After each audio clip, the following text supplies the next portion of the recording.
अस्सलाम वालेकुम, welcome to overland Pakistan. Land Rover series के सक्सेस के बाद रोवर मोटर्स ने डिसाइड किया कि हमें एक एक्सपेरिमेंट कहना है कि एक कंफर्टेबल लाइनअप भी लैंड रोवर सीरीज़ के साथ हम टैंडम में चलाएं। तो 1970 में उन्होंने एक लार्जर अल्टरनेटिव और कंफर्टेबल व्हीकल लॉन्च किया है रेंज रोवर के नाम से। तो ये पहले सिर्फ 2 डोर वेरिएंट थे 1981 तक, उसके बाद 4 डोर वेरिएंट लॉन्च हुए थे। इसमें एडिशनल फीचर थे जैसे पावर स्टीयरिंग हो गए, एयर कंडीशनिंग हो गई, विनिल सीट्स हैं।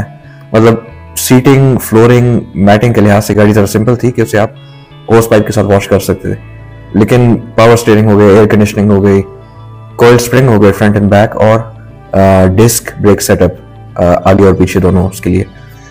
तो मतलब काफ़ी स्टेप अप था लीफ स्प्रिंग और काफ़ी सिंपल लैंड रोवर सीरीज़ के डिज़ाइन से। इसके अलावा इसमें रोवर के V8 इंजन ऑफर किए गए थे पेट्रोल, और डीजल ऑप्शन जो थी वो इटालियन VM टर्बो डीजल थे उसमें। फिर 1992 ऑनवर्ड्स लैंड रोवर के अपने इन हाउस जो 200 और 300 TDI डीजल है वो इन्होंने ऑफर करने शुरू कर दिए थे। फिर 1994 में जनरेशन 2 इन्होंने लॉन्च की है, जिसमें अपडेटेड रोवर के पेट्रोल V8 इंजन थे और BMW के M51 टर्बो डीजल, इसलिए कि ड्यूरिंग दिस टाइम BMW के पास थी रोवर मोटर की ओनरशिप, और ये आखिरी जनरेशन थी जिसमें रोवर के पेट्रोल V8 यूज किए गए थे। इसके बाद जब 2001 में जनरेशन 3 को हम देखते हैं उसका लॉन्च हुआ था, तो उस वक्त BMW और जैगवार कंबाइंड ओनरशिप थी रोवर मोटर्स की। तो BMW 7 और 5 सीरीज के इलेक्ट्रॉनिक्स उसमें यूज हो रहे थे, और इसके अलावा भी ड्राइव ट्रेन में काफ़ी कंपोनेंट्स उसके यूज कर रहे थे जनरेशन 3 में। और petrol engine V8 multiple different types के जैगवार और BMW के यूज हो रहे थे। इसमें एक इनलाइन 6 था BMW का M57 टर्बो डीजल, और फोर्ड के 2 turbo diesel V8s, because generation 3 के दौरान फोर्ड के पास भी इसकी ओनरशिप चली गई थी लैंड रोवर की। तो मेजर शिफ्ट जो है वो यही इसमें था, मैनुअल ट्रांसमिशन बिल्कुल फेज आउट कर दी थी, और शुरू में 5 स्पीड ऑटोमेटिक था, फिर कुछ सालों बाद 6 स्पीड, और जनरेशन 3 के एंड तक 8 स्पीड ऑटोमेटिक ट्रांसमिशन इन्होंने लॉन्च की थी इसमें। और जनरेशन 3 जो है वो स्टील यूनिबॉडी डिजाइन था, चेसी और बॉडी सेम स्ट्रक्चर था, लेडर फ्रेम चेसी और सेपरेट उसमें बॉडी नहीं थी जैसे कि पहली 2 जनरेशन थी इसमें।